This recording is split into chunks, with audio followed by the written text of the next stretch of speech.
plática. Ya me puse un poquito nervioso.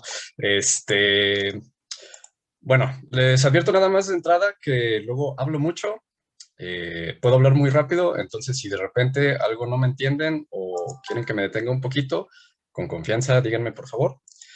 Voy a ver si les puedo compartir la presentación que preparé. No sé si ya la están viendo ya en pantalla. Sí, se Sí, ve.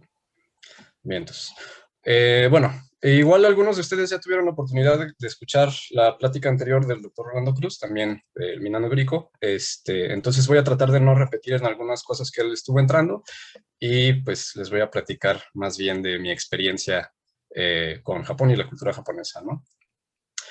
Bueno, para que se vayan enterando más o menos de qué voy a hablar, les voy a platicar un poquito acerca de mí, de cómo aprendí japonés, algunos tips y trucos que pueden utilizar igual tal vez, y ya qué es el trabajo en japonés, los retos de la interpretación y la traducción, la cultura japonesa en el sentido laboral, lo bueno, lo malo y lo feo, y algunas otras recomendaciones varias, ¿no? Entonces, bueno, les platico, soy licenciado en historia bueno, por la Universidad de Guanajuato. Mi especialidad en historia no tiene nada que ver con Japón, pero bueno, empecé a estudiar japonés cuando entré a la universidad, más que nada como hobby. Y desde 2013 empecé a trabajar como intérprete y traductor para la industria automotriz. Hasta el momento he trabajado en 3 empresas distintas en la región del Bajío, principalmente lo que es Silao, Irapuato y San Luis Potosí. Y pues como ven en la foto, soy una persona muy seria. Eh, bueno, acerca del aprendizaje de japonés, pues creo que como varias personas aquí, empezó un poquito el interés por el anime, el manga, la cultura, pero más que nada por las artes marciales. Practiqué karate durante una buena temporada, ahorita estoy en pausa, pero empecé primero trabajando el estudio del japonés de manera autodidacta, haciendo planas y planas para aprender a leer hiragana y katakana. Y bueno, ya después cuando entré a la universidad tuve la oportunidad de aprender ahí ya de manera más sistematizada, ¿no? Eh, en ese sentido, pues bueno, creo que no hay mucho que contar en esa parte. Cuando terminé los estudios en la universidad, pues a la par con los estudios de japonés, tenía más o menos el nivel del N4 actual. Entonces, un nivel no muy alto, pero tampoco no muy bajo, ¿no? Ya después empecé a trabajar como intérprete, que aquí voy a decirles primero cómo llegué a trabajar de intérprete y luego ya les explico un poquito qué es lo que hace un intérprete y qué es lo que hace un traductor. Llegué como a trabajar como intérprete por puro churro, la realidad. Bueno, cuando yo estaba terminando la universidad, estaba dándose aquí en el Bajío el boom de las empresas japonesas y había muchas empresas que estaban buscando desesperadamente personas que supieran hablar algo de japonés para poder cubrir sus necesidades de traducción e interpretación.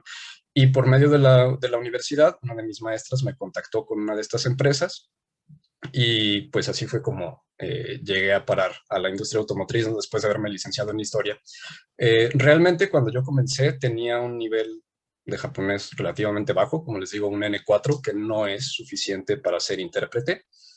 Pero pues bueno, tuve la ventaja o la fortuna de que en esta primera empresa donde empecé a trabajar, mi jefe también hablaba inglés y el japonés que se requería en principio era de un nivel relativamente básico, ¿no? Entonces me dio la oportunidad de estar trabajando y aprendiendo y puliendo mis habilidades de japonés ya sobre la marcha. En esta parte, pues ya una vez que comencé a trabajar, estaba teniendo sesiones de estudio prácticamente de 8 horas diarias, es decir, desde que llegaba hasta que salía del trabajo estaba escuchando a gente hablando en japonés y bueno, pues ahí es como también pude pulir más las habilidades, ¿no? Y bueno, ya trabajando en esta parte, hay que entender que un intérprete y un traductor tienen trabajos similares, pero no es la misma cosa, ¿no? El intérprete es la persona que les va a comunicar de manera hablada y el traductor es de manera escrita. Entonces, yo en mi primer trabajo era prácticamente solo interpretación, traducción tenía muy poco, que eran 2 o 3 documentos que de vez en cuando salían por ahí, pero principalmente me dedicaba a lo que era la interpretación en piso, es decir, como trabajo en planta de los entrenadores japoneses con el personal mexicano para el uso de maquinarias. Y bueno, ya posteriormente en mi segundo trabajo, ahí sí ya empecé un poco más en la parte de traducción. Este, y bueno, en cuanto a la parte de la interpretación y la traducción, tiene muchos retos interesantes que de repente creemos que porque una persona ya puede hablar el otro idioma, ya puede ser intérprete o ya puede ser traductor, ¿no? Y en esta parte es un poquito una mala concepción que de repente podemos tener, porque el saber el otro idioma es la primera parte, es la herramienta. Pero es como si, porque ya tenemos una caja de herramientas con martillos desarmadores, clavos y demás, decimos que ya somos carpinteros, ¿no? Podemos tener la herramienta, pero no necesariamente la habilidad. En ese sentido, pues en México desafortunadamente hay muy pocas escuelas donde se trabaje especializaciones en traducción e interpretación.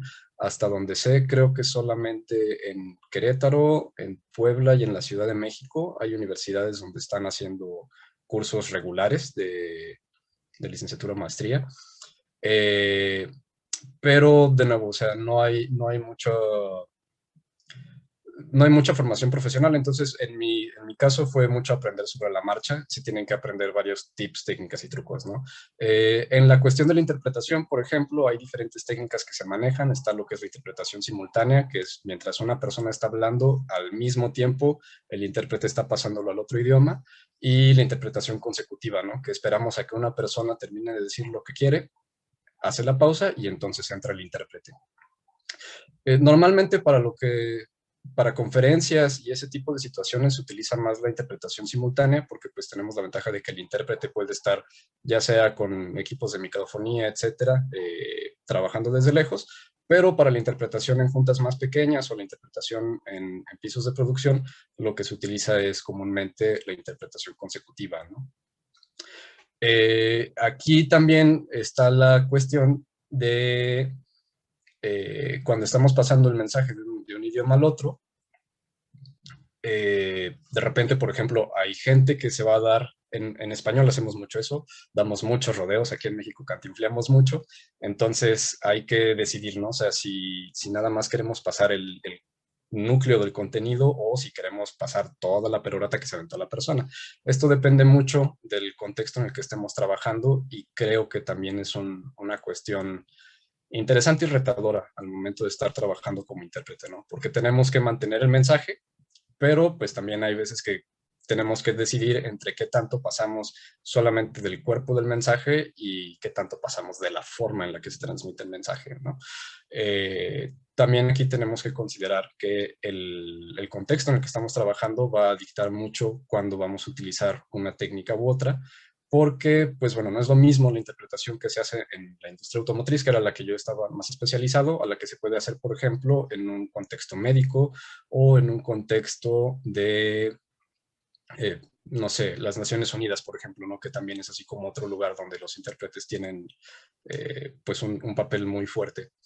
En el caso de la industria, normalmente lo que nos interesa, o sea, bueno, hablando de la industria automotriz, lo que nos interesa es el núcleo del mensaje, no siempre tanto la forma, mientras que, por ejemplo, en las Naciones Unidas interesa tanto el contenido como la forma, ¿no? Entonces se tiene que manejar de manera un poco distinta.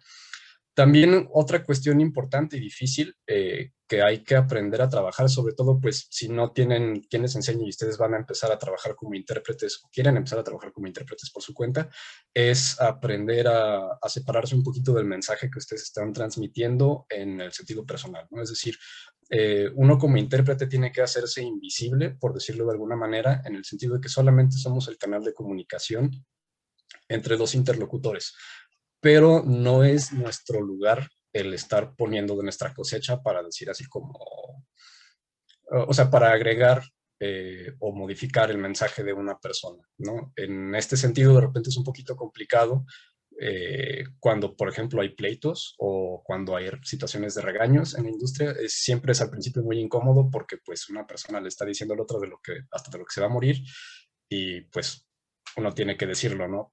Y al final puede ser que, bueno, muchas veces el tema puede terminar yéndose contra el intérprete, que dicen así como, es que él me dijo que me iba a morir de esto y de esto y de aquello porque no hice esto así y así, ya sabes, y es como, no, eso lo dijo la otra persona, yo solamente soy el canal de comunicación, ¿no?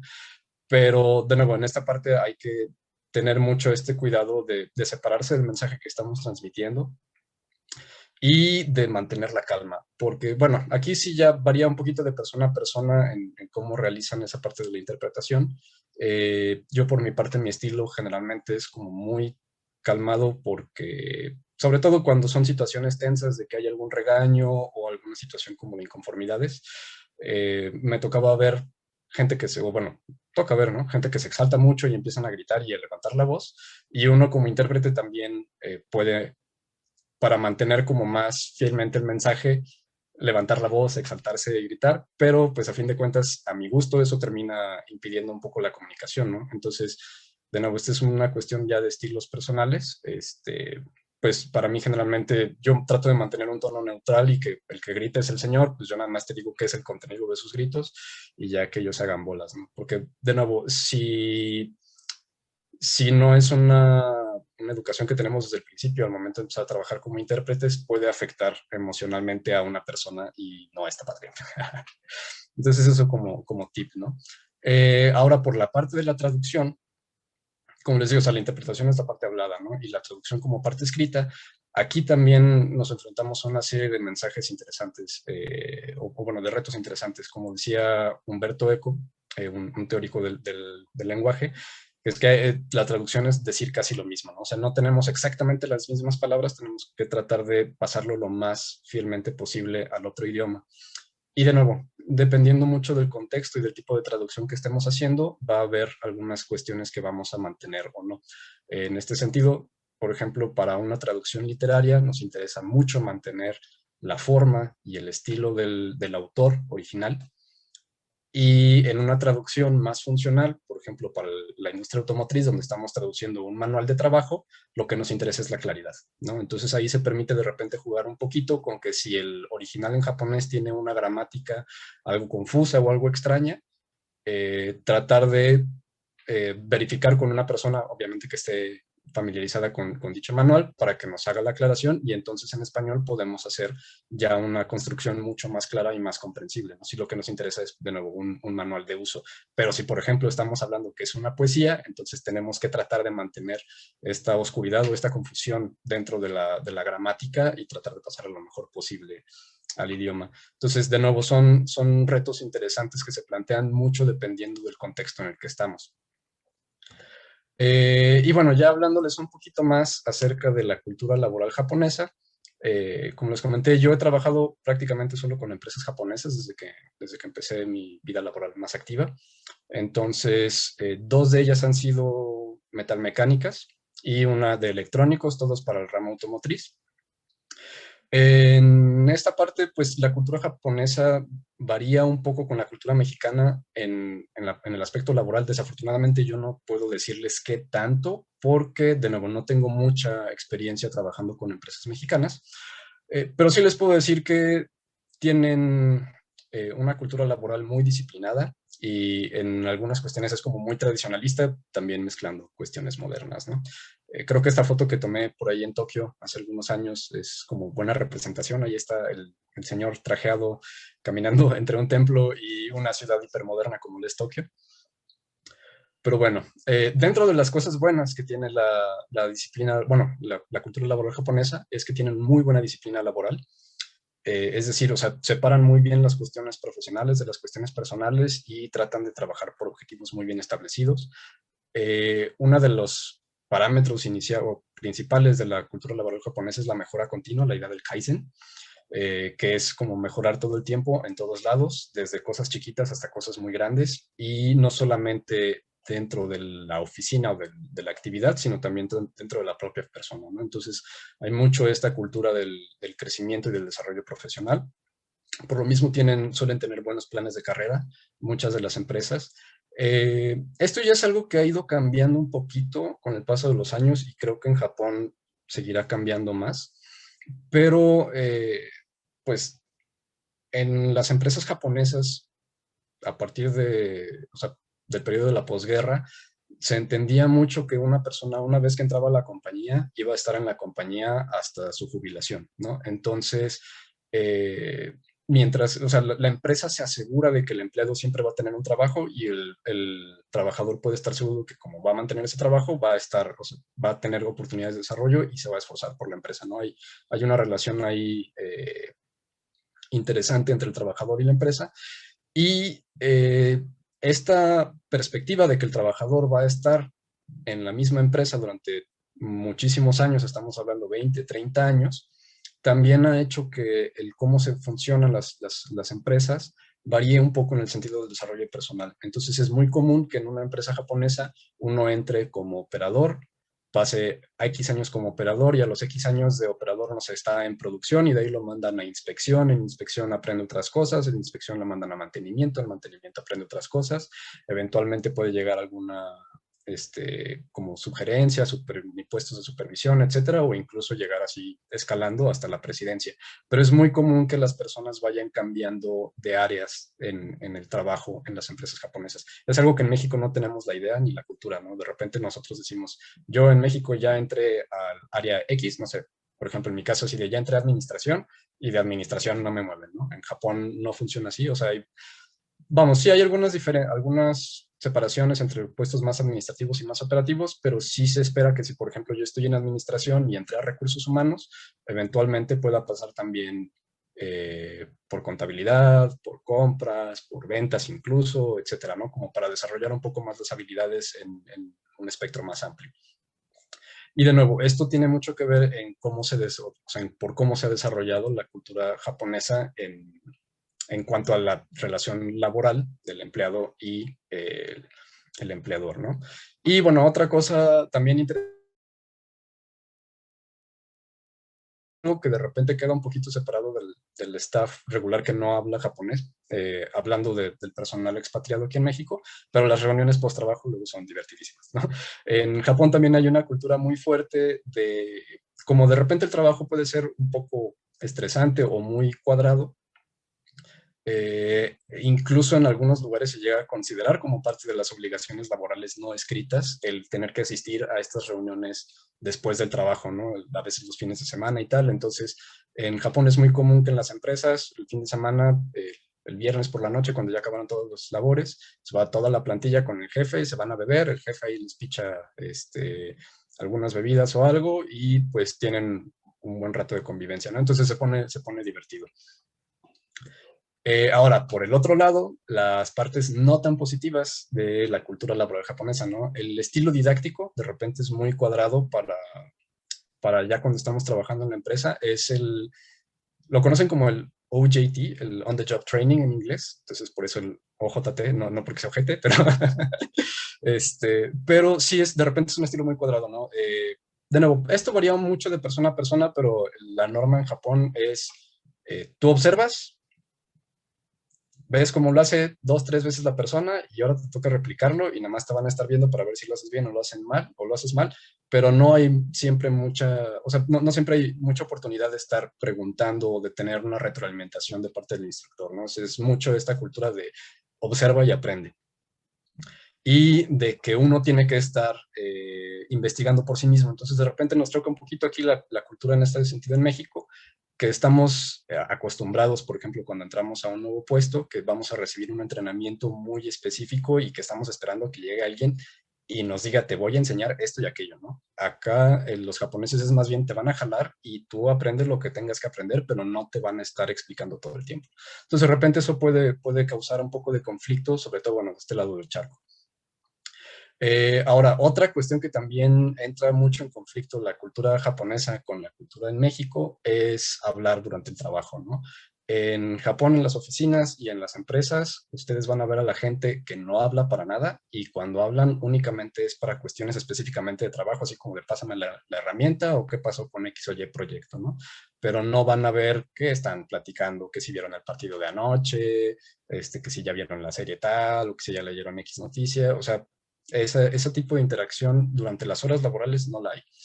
Por supuesto, sí la hay durante los recesos, ¿no? Pero generalmente, o sea, ustedes van a ir a una empresa japonesa y todo el mundo va a estar callado, metido en lo suyo.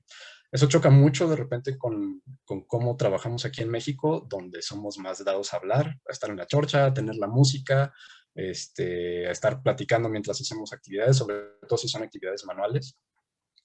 Y bueno, pues eso siempre es punto de conflicto, ¿no? Sobre todo cuando estamos tratando con personal expatriado, que es la primera vez que sale de Japón y que vienen a México, eh, pues están que se vuelven locos porque sienten que la gente en México no trabaja por estar platicando, ¿no? Cuando pues aquí hay una cultura un poquito distinta y más permisiva en ese sentido. Otra de las cuestiones difíciles de repente de trabajar con japoneses es que en Japón hay mucho esta cultura del entendimiento mutuo que viene a partir de un trasfondo cultural y de leer el ambiente, ¿no? O el kyoyomeru le llaman, es como el ver así como la atmósfera, si la persona está feliz, enojada o etcétera, uno lo tiene que inferir, no siempre lo van a decir directamente. Entonces, mientras que aquí en México somos muy malos para decir que no, por ejemplo, si nos invitan a una fiesta vamos a dar 20 pretextos, pero no vamos a decir directamente que no. En Japón y no van a ser así de indirectos, pero sí de repente tratan de dar a entender o sienten que están dando a entender muchas cosas que si uno no tiene ese contexto cultural o ese entendimiento de cómo funciona esta comunicación no verbal, es muy difícil de repente de captarlo, ¿no? Sobre todo si, bueno, luego tienen tratos con alguna persona que esté en el área de ventas con japoneses, es muy chistoso porque de repente hay juntas de ventas entre japoneses que uno las ve y piensa así como, esto salió fantástico, ¿no? Ya vendimos los millones y saliendo de la junta, pues le preguntas al japonés y te dice así como, no, pues no vamos a vender nada, o sea, esta junta fue un fracaso total porque todo es muy cordial, todo es muy atento, todo es muy agradable, jajaja, jijiji, pero resulta ser que si lees el ambiente, no hay nada ahí de oportunidad, ¿no? Y otra cosa que choca un poquito en cómo trabajamos aquí en México es que tienen juntitis aguda. O sea, van a tener juntas todos los días, todas las semanas. Algunas son buenas, otras pueden llegar un poquito a lo excesivo. De nuevo, esto viene muy informado por la cultura japonesa. Es una cultura de consenso donde se busca que el trabajo siempre vaya con acuerdos entre la mayoría de las personas, ¿no? O sea, obviamente el jefe siempre va a tener la última palabra, pero de todas formas sí te piden la opinión para ver cómo está pensando el equipo de trabajo. Esto no es malo, esto es bueno, esta parte del consenso, porque pues puedes lograr equipos de trabajo que estén mejor coordinados y que tengan un propósito como más unificado, pero lo malo es que pues de repente vas a tener junta tras junta, tras junta, tras junta para ver temas que tú creíste que ya se pudieron resolver en una vez y que todavía quieren afinar detalles y afinar detalles y afinar detalles. Entonces de repente aquí en México somos un poquito más desesperados y decimos ya tuvimos 2 juntas al respecto, vamos a hacerlo, y los japoneses es no, tenemos que tener 10 juntas al respecto y luego lo hacemos. De nuevo, tiene sus pros y sus contras, pero como cuestiones que nos pueden chocar un poco en esta parte cultural es esto, ¿no? De las juntas que pueden parecer excesivas. De las ventajas es que, por ejemplo, de las juntas que luego sí son bastante útiles es la junta matutina o la junta de inicio de turno que suelen tener todas las empresas, donde los departamentos van diciendo cuáles son las actividades más importantes que tienen ese día, ¿no? Entonces es más fácil coordinar algunas actividades. Y bueno, hablando ya de lo feo, dentro de la cultura japonesa y la cultura laboral japonesa específicamente, es que sigue siendo una cultura muy machista. Entonces, bueno, lo más común es que solamente cuando trabajamos con expatriados, aquí en México siempre son hombres, es muy raro que haya mujeres expatriadas.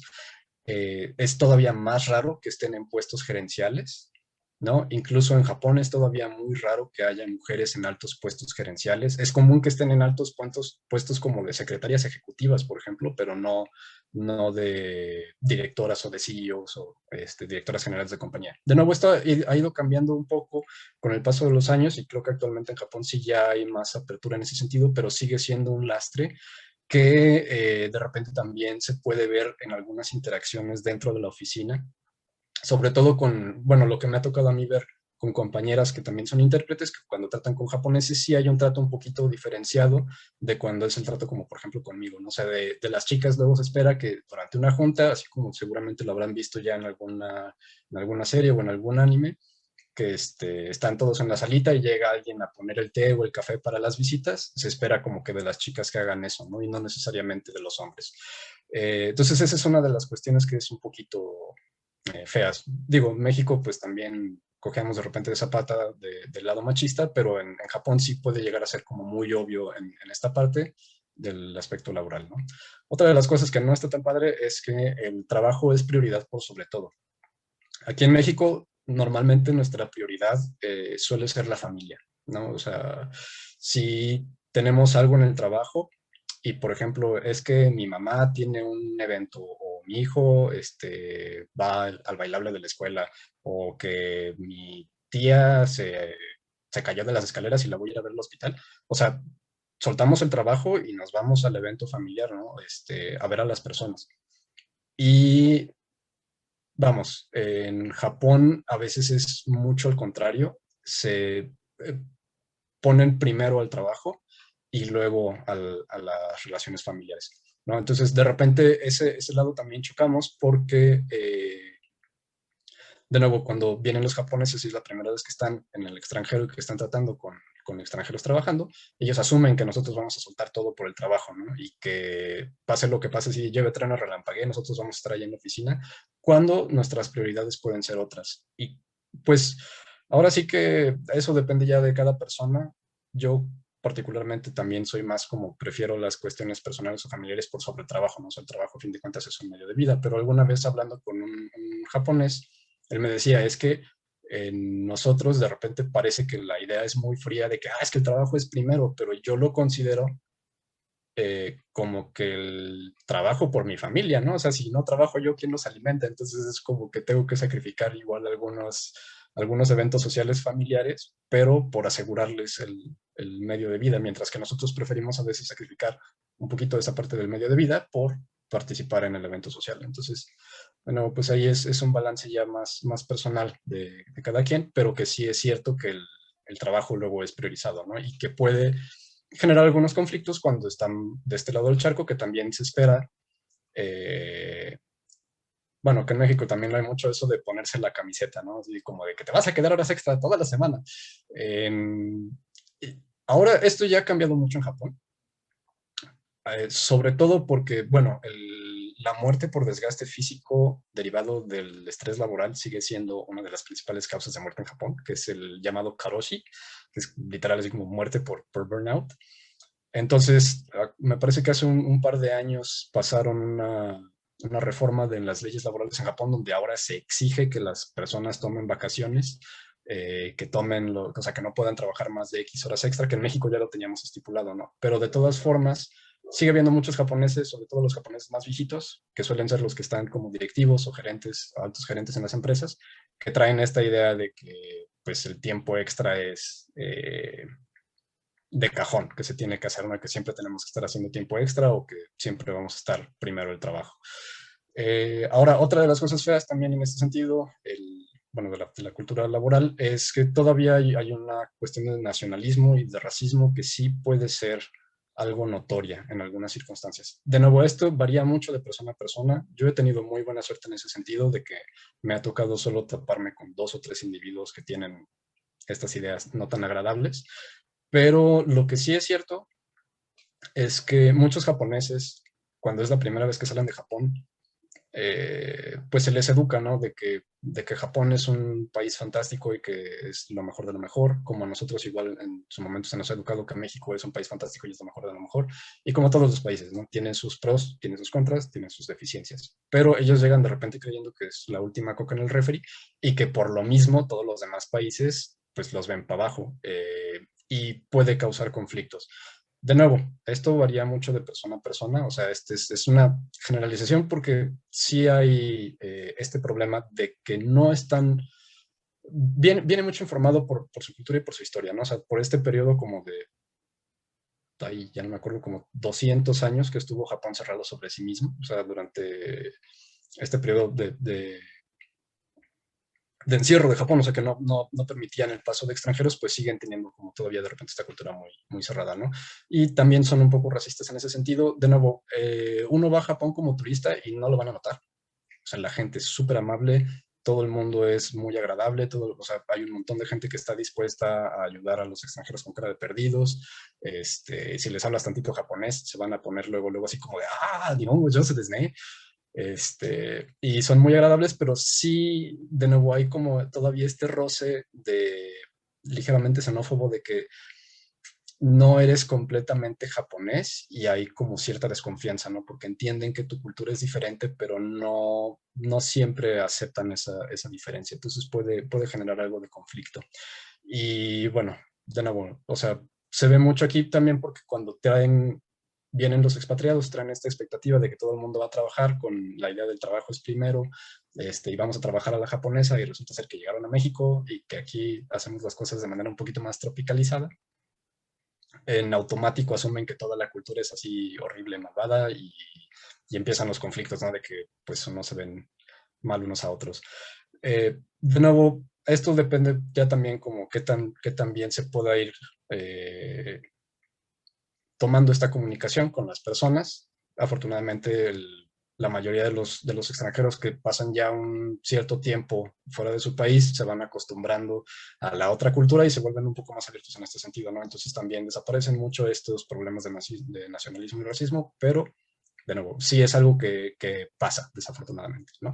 Y bueno, otra cosa fea es el helado de crema, sabor tomate y pepino, que si algún día están en Gifu y lo prueban, les recomiendo que lleven un botecito de tajín, porque si no está bien feo. Y, y la calabaza de Yayoi Kusama, no sé si a alguien le gusta Yayoi Kusama aquí. Y bueno, pues ya nada más como para dar algunas recomendaciones varias, si andan por Japón, les recomiendo que vayan a Odaiba, ya no van a ver este Gundam, ya hay un Gundam nuevo, eh, pero está padre.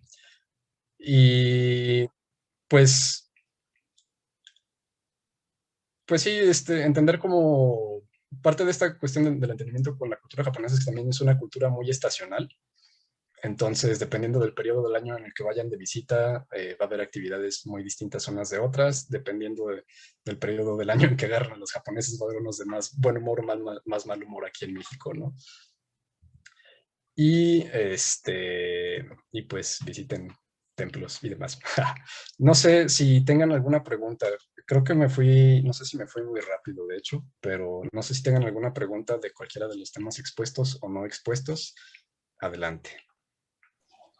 Sí, adelante, el que tenga alguna duda, por favor, abra su micrófono y puede hacerla, o si quiere la puede escribir en el chat o levantar aquí la mano en Zoom y con gusto la atendemos.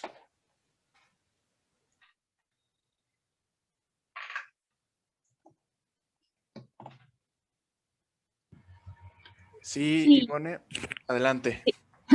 yo tenía una pregunta. Gracias, Sebastián, por tu plática. Y así como nos comentabas que hay mucho movimiento, o sea, de áreas y todo, así también en el área que tú estás, bueno, que estás como intérprete, ¿también te ha tocado movimiento entre áreas o te has quedado más como en una sola área?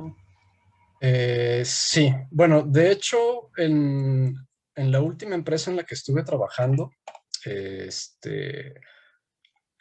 yo creo que la única área que no toqué como tal fue contabilidad. Pero, vamos, digo, un poco desde, cuando trabajas como intérprete en una empresa, sí varía un poquito en el sentido en dónde te están contratando o cómo te estén contratando, ¿no? O sea, a mí me contrataron como intérprete general de todología. Principalmente mi trabajo iba un poquito más enfocado al área técnica en planta, pero pasé por compras, pasé por ventas, pasé por recursos, bueno, lo último que estuve haciendo, incluso ya estaba como subgerente en recursos humanos, en sistemas, pues calidad, producción, o sea, a mí sí me tocó estar pasando de un área al otra. Y en algunas de estas empresas donde estuve trabajando sí me tocó ver también que había personas que entraban en un puesto, o sea, por ejemplo, uno de mis compañeros entró en el puesto de seguridad y seguridad de medio ambiente, de ahí pasó a ventas y de ahí Sí, pasó de seguridad de medio ambiente a ventas. Otro estaba en producción, de producción pasó a calidad y de calidad pasó a una sugerencia ya también, así como un poquito más abarcante, ¿no? Entonces sí es muy común, a mí me ha tocado también estar haciendo estos saltos. Por ejemplo, yo estaba de nuevo un poquito más enfocado a producción y lo último que estuve haciendo estaba más enfocado ya a administración. Y entonces ya también te ha tocado como aprender cosas de esas áreas, como por ejemplo la parte, no sé, en ventas y así, como que de repente ya sabes cómo se opera ahí. Sí, sí, de hecho, uno de mis jefes me vacilaba un poco de que seguramente yo iba a terminar aprendiendo cómo hacer un coche entero y cómo correr una empresa, trabajar, o sea, pues gestionar toda la empresa entera, porque ya pasaba por todas las áreas, ¿no? O sea, de todos los procesos, todas las áreas y vas aprendiendo un poco de todo. Donde todavía le flaquea un poquito es en los términos contables, porque de nuevo es donde menos experiencia tengo, pero pues sí, o sea, uno aprende muchísimo, o sea, me ha tocado, tuve la fortuna de estar trabajando una buena temporada, por ejemplo, con un vendedor japonés y me ha tocado acompañarlo, hacer las visitas a los clientes y ver cómo era todo el proceso de negociación, pues desde el intercambio de las tarjetas de presentación, que es una cuestión muy ritualizada y muy típica entre los japoneses, y hasta las cenas, ya después de la labor de venta supuestamente más fuerte, que realmente la cena era donde terminaban de amarrar el trato, ¿no?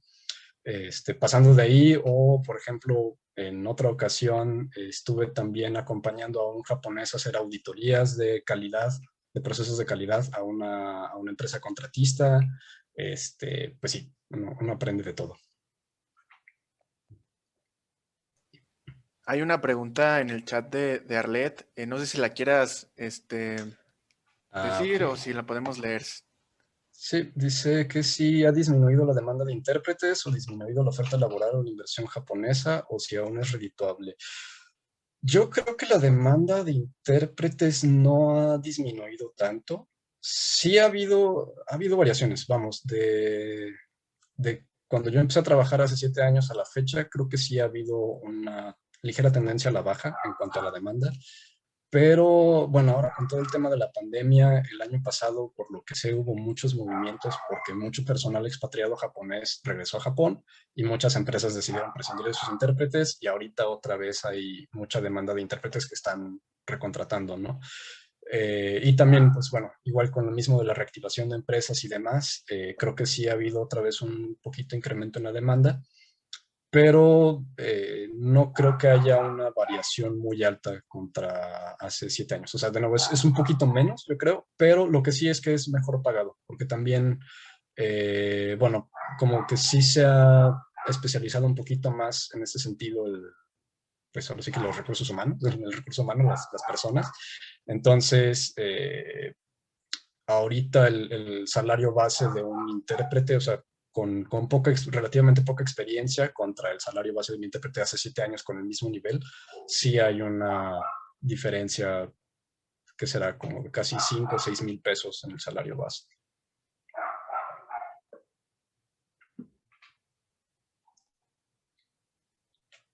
No sé si haya por ahí alguna otra pregunta. Yo sí tengo una pregunta. Bueno, ahorita que bueno, que estaba usted hablando sobre la cultura laboral, bueno, me surgió la pregunta de si, por ejemplo, no cumples estas leyes no escritas como de ir a las reuniones después del trabajo o de trabajar horas extras, ¿hay repercusiones al respecto? O y sí, sí, ¿cuáles son? En Japón sí, en México no tanto. Bueno, voy a poner así como o sea, sí, sí es como con un granito de sal, ¿no? Que hay que tomarse esto, pero normalmente cuando trabajamos con expatriados, ellos entienden que la cultura es distinta, o sea, aunque no les quede del todo claro como las diferencias o que les choque mucho la cultura, sí entienden, ¿no? Que no estamos trabajando bajo las mismas normas culturales. Y en ese sentido, si un japonés invita a un mexicano a una comida después del trabajo o algo y el mexicano por alguna razón no va, no se lo van a tomar tan a mal, ¿no? Pero sí, bueno, a mí me pasó en este sentido que De repente como intérpretes el tratamiento puede ser un poquito diferente porque ellos entienden también que nosotros estamos más familiarizados con la cultura de Japón y entonces suponen que vamos a trabajar o que nos vamos a mover bajo los mismos esquemas, que no siempre es cierto, pero bueno. Entonces, por ejemplo, a mí sí me llegó a pasar en una ocasión que me invitaron a una cena y yo no podía, ¿no? Y les dije, sí, pues no puedo.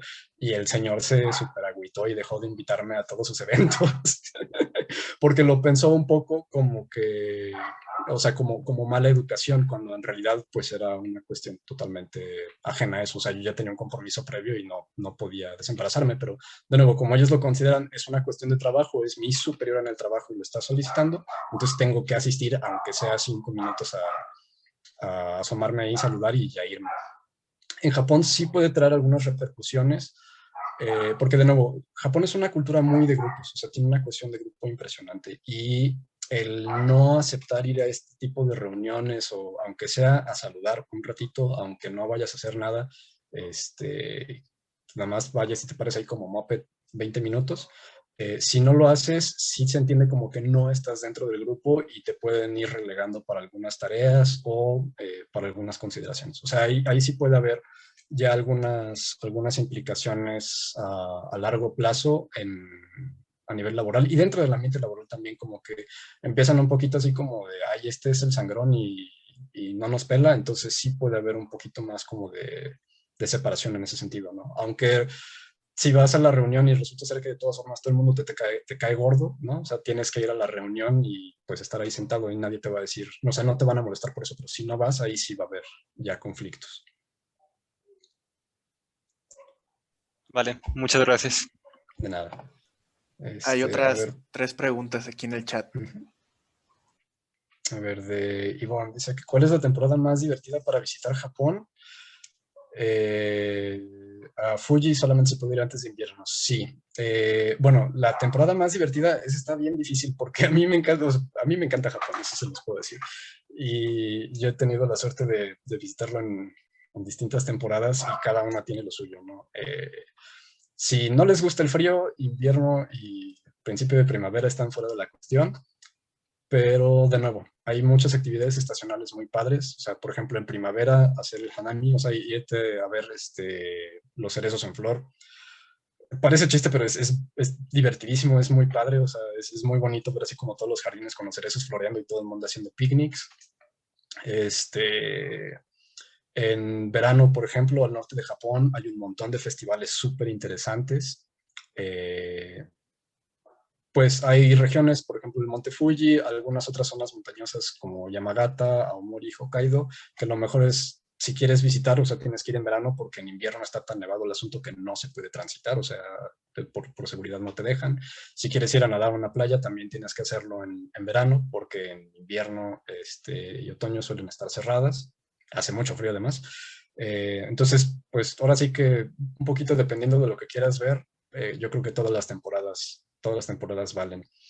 Y algunos tips para aprender japonés, oh sí, no lo mencioné. Bueno, esto ya varía un poquito dependiendo de la persona. De nuevo, esto fue algo que a mí me sirvió mucho ya cuando empecé a trabajar como intérprete. Yo llevaba mi libretita, y bueno, a la fecha siempre cargo con mi libreta para todos lados a donde voy cuando estoy haciendo trabajo de intérprete, porque es súper útil cuando escuchan una palabra que no conocen, ya sea en su propio idioma o en el otro, apuntarla. Si no tienen la oportunidad de buscarla en ese momento, la buscan después y repasarla. En mi primer trabajo, que todavía tenía un nivel de japonés relativamente bajo y que sí salía pariendo chayotes los primeros 3 meses de lo que me costaba entender, mi misión era así como de apuntar todas las palabras que no me supiera y llegando a mi casa repasarlas para que la siguiente ocasión que tuviera que utilizarlas ya no se me fuera a escapar y pudiera estarlo utilizando, ¿no? Y apuntar la palabra tantas veces fuera necesario. Entonces, de repente, si ven mis apuntes de hace 7 años, tengo varios que es así como la misma palabra en 7 u 8 ocasiones diferentes. O sea, separados nada más por algunos cuantos renglones incluso, ¿no? Pero apuntar, apuntar, apuntar, a mí es algo que me funciona. De nuevo, ya dependiendo un poquito de las personas. Otra cosa que también funciona mucho, si tienen la oportunidad y tienen alguien que hable japonés, o sea, algún japonés nativo que conozcan, sobre todo si es muy platicador, a mí me sirvió mucho. platiquen con ellos, pregúntenles cosas, háganles preguntas, aunque sean simples, y escúchenlos, todo lo que les digan. Yo tuve mucha suerte porque en mi primer trabajo también uno de los instructores japoneses le gustaba hablar hasta por los codos. Entonces, lo único que tenía que hacer yo era llegar en las mañanas, saludarle, decirle buenos días, hacerle cualquier pregunta babosa, así de, oiga, señor, ¿y vio las noticias ayer? Y ya el señor se soltaba hablando y yo lo único que tenía que decir era así como, oh, ya veo, oh, qué interesante. Y él seguía, hable y hable y hable, y tomar notas al respecto, no sé, de todas las palabras que no iba entendiendo, pero también pues ayuda un poco a familiarizarse con el flujo del japonés hablado. Y también si tienen oportunidad, de repente busquen por ahí dialectos de japonés. O sea, por ejemplo, el Sagaben, que es de la región del sur de Japón, o el Osaka-ben. No tanto para que lo memoricen todo, pero porque sí es útil de repente tener 2 o 3 expresiones ahí entendidas para que cuando les salga en estado salvaje no se vayan a sorprender, ¿no? En mi primer trabajo yo trabajé en una empresa que precisamente era del sur de Japón, de la región de Saga, y prácticamente todos los japoneses que estaban ahí hablaban Sagaben, que es un dialecto que tiene muchos préstamos lingüísticos del coreano, entonces eran unas cosas bien raras. Y de repente me acostumbré a hablar Sagaben, y en mi segundo trabajo, que estaba trabajando ya con gente de Nagano y del centro de Japón, les hablaba yo en Sagaben y se me quedaban viendo con cara de, ¿y este qué dice? Entonces eso también es útil de repente aprenderlo un poquito siquiera para saber si estamos usando algún dialecto o si estamos utilizando como el japonés estándar, por decirlo de alguna manera. Bueno, espero que eso haya podido responder un poquito en la sección de tips. Bueno, ¿cuál es la regla de conducta más importante a respetar o cumplir al visitar Japón? Creo que aquí sí aplica ese dicho milenario de a la tierra que fueres, haz lo que vieres. Pues sí, en general si tienen la oportunidad de visitar Japón en alguna ocasión, yo espero que sí. Pues ahora sí que todas las reglas de civilidad básica, ¿no? Tratar de no hacer, sobre todo, bueno, esto es algo que igual sí puede chocarnos un poquito, tratar de no hacer mucho escándalo en público, de no hacer mucho ruido. Si ustedes se suben al metro en la Ciudad de México, pues están los vagoneros a todo ahí con sus bocinas y la gente hablando en voz alta y hay mucho ruido en general. Ustedes se suben a un tren en Japón y está mudo. O sea, hay muy poco ruido. Entonces, nada más tratar de no ser muy escandaloso en público porque es una cultura muy fuerte de respetar el espacio de las otras personas. Entonces, pues la mejor manera de hacer eso es como no causándoles molestias, ¿no? Entonces, no vas a estar así como gritando o haciendo desfiguros. Pues sí, creo que esa sería como la regla de oro. Y bueno, otra pregunta por acá que dice que yo he estudiado el idioma por muchos años y que incluso llegué a trabajar como traductor e intérprete. ¿Por qué crees que buen porcentaje de los estudiantes de japonés lo dejan a medio camino? Esa es una buena pregunta. Yo creo que lo principal, bueno, esa es una idea muy, muy particular que tengo sobre todos los aprendizajes de idioma, no nada más del japonés. Creo que lo principal es que necesitamos tener una motivación o algo que queramos comunicar o algo que queramos entender, ¿no? O sea, a fin de cuentas los idiomas es eso, es comunicación. Entonces, si no tenemos algo que queramos decir y alguien que queremos decirle eso, o no tenemos algo de lo que nos queremos enterar, yo creo que de repente por eso mucha gente se decepciona del idioma y lo deja, ¿no? Porque pues es como de, hay mucho esfuerzo estarle metiendo horas y horas de estudio y estar aprendiendo kanji y estar aprendiendo las 5 o 6 lecturas diferentes que tiene este kanji y las diferentes cuestiones de los homófonos, que hay muchísimos en japonés, ¿no? Así como distinguir que están diciendo así como Jishinganai, es como de no tienes confianza o no tienes terremotos, es como de, ¿no? O sea, si no tenemos como, es muy desgastante estar tratando de aprender, dedicándole este esfuerzo mental, si no tenemos algo que queramos de nuevo, comunicar o enterarnos, ¿no? Entonces, creo que principalmente por eso mucha gente lo puede ir dejando en el camino, que igual al principio sí tienen algo de lo que se quieren enterar, pero al final no tienen algo que quieran comunicar o que quieran transmitir y por eso también hay como que dicen, pues, ¿para qué le sigo? Bueno, chicos, no sé si haya por ahí alguna otra pregunta. ¿Con un nivel N5 o N4 puedo buscar un trabajo sencillo que me permita seguir aprendiendo o solo aceptan de N2 para arriba? Esa es una buena pregunta. Depende mucho también de las oportunidades en el trabajo, ¿no? Yo en mi caso, bueno, esto es algo que no les había comentado, pero yo en mi caso no tengo N2. Tengo el nivel hablado y de gramática del N2 o N1 incluso, pero el kanji, el kanji del N2 es lo que batallo. De nuevo, eso tiene que ver mucho también por mi formación. O sea, yo tengo una capacidad de lectura muy enfocada a textos técnicos y de cuestiones de calidad, ¿no? Entonces, si me preguntan, me ponen un periódico de la vida diaria, voy a batallarle para leerlo, pero si me dan un manual técnico de tratamiento térmico, lo leo en 2 minutos sin diccionario. O sea, eso va un poquito contra la formación. O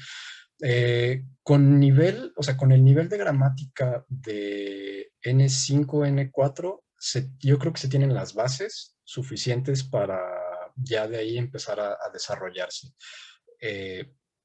Pero, entonces, en ese sentido, mi respuesta sería sí, yo creo que sí es posible encontrar algún trabajo sencillo que permita ir avanzando, ¿no? Pero ahí sí va a depender mucho, ahora sí, del esfuerzo y del tiempo de estudio que uno le meta. O sea, de nuevo, yo, por ejemplo, cuando empecé a trabajar, que tenía este nivel más o menos de N4, pues los primeros 3 meses eran las 8 horas de fletarme al trabajo y llegando a mi casa todavía tupirlo otras 2 o 3 horas al estudio por mi cuenta para tratar de subir el nivel y después de 3 meses apenas tenía yo el nivel suficiente para cubrir juntas matutinas sencillas, ¿no? Entonces ahí sí, de nuevo, depende mucho como de la práctica y de las técnicas que uno puede ir desarrollando para el aprendizaje. Y en cuanto a que si aceptan solo de N2 para arriba, normalmente un nivel de intérprete sí suele ser como de N2 o más, sobre todo por las cuestiones gramaticales, que sí requieres un manejo un poquito más amplio, ¿no? Entonces, de nuevo, creo que con N4 ya tienes unas buenas bases, pero para dedicarte, o sea, si quieres ya trabajar como intérprete, sí tienes que esforzarte para tener, si no el papel, por lo menos el nivel del N2 o del N1.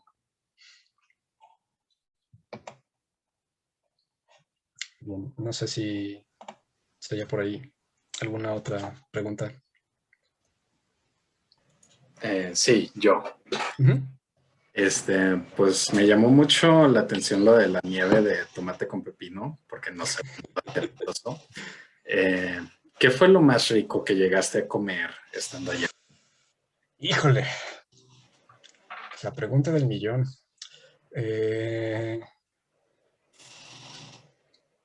No, es que hay un montón de cosas bien buenas.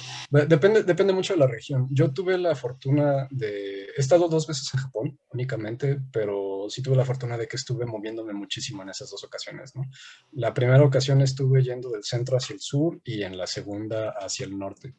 Entonces, hacia el sur, por ejemplo, bueno, llegué hasta Okinawa. En Okinawa, el sokisoba, que es como lo tradicional de allá, es una especie de... No es tipo ramen, es igual como una sopa de fideos. Ese es muy bueno, el sokisoba. En la región de Okayama hay unos dulces... Ay, se me olvidó el nombre ahorita. No, ese sí te debo el nombre. O sea, bueno, hay como dulces como tipo mochi, hechos a base de harina de arroz, que también son muy ricos. Bueno, el ramen para mí es así como no pueden dejarlo de lado. El curry japonés también es muy bueno. Si van al norte, el miso, sobre todo, o sea, bueno, casi todas las preparaciones con miso, el misoshiru en general en el norte es mucho más rico, creo yo, que el del sur. Y pues sí, pero o sea, bueno, si tuviera que quedarme así como con uno solo, quitando el sushi, el ramen, sí, definitivamente.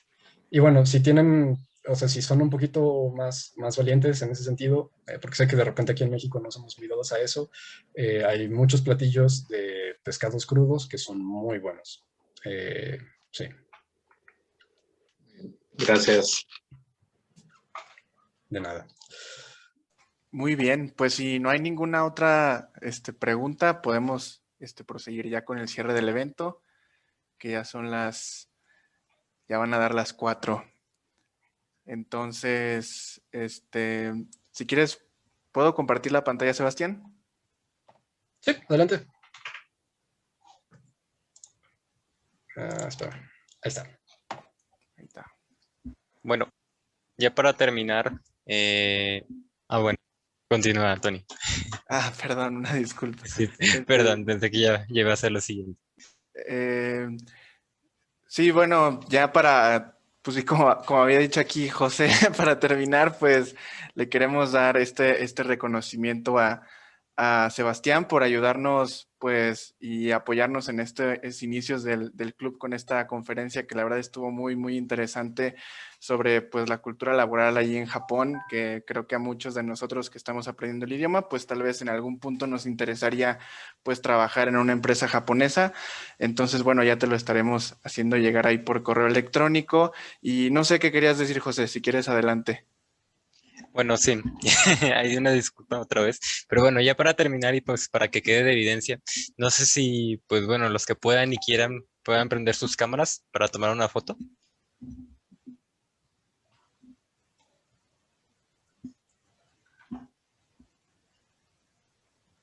Y ustedes me dicen ya cuando estén listos y listas.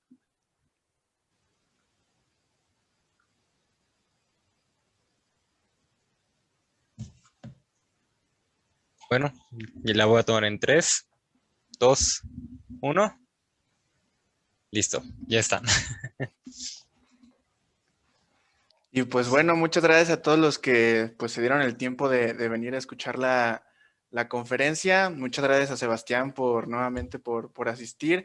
Y pues los estamos esperando ahí en nuestras redes sociales, en Facebook y en Discord. Si están interesados si no han empezado a aprender el idioma, pues vayan ahí para ver si les dan más ganas de empezarlo. La verdad es un idioma retador, pero pues muy bonito, la verdad. Y pues bueno, muchísimas gracias y nos estaremos viendo, esperemos, en el siguiente mes. Sí, muchas gracias a todos. Hasta luego y buena tarde. Buena tarde. Gracias.